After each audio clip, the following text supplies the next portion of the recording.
July of this year, the temperatures are the hottest ever on record.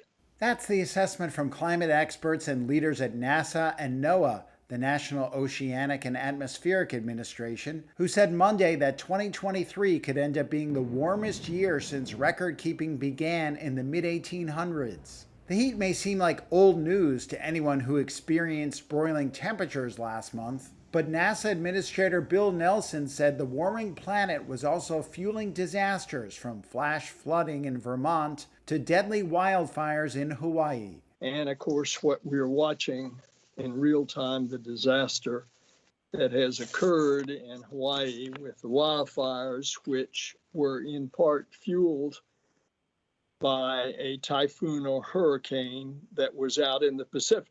A blaze that incinerated a beach town on Maui has become the state's worst ever natural disaster and led to the largest number of deaths from U.S. wildfire in more than 100 years. Both local and global changes may have contributed to the scope of the inferno. Gavin Schmidt is a climate researcher and director of the NASA Goddard Institute for Space Studies. There are local situations right on Maui that relate to abandoned sugar plantations, non-native grasses, the high growth of grass in the spring, the drying out. But you've also got longer-term trends. You've got longer-term trends in rainfall.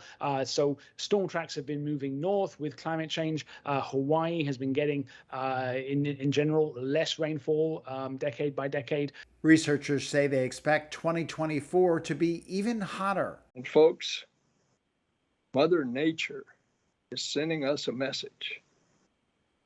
And that message is we better act now before it's too late to save our climate.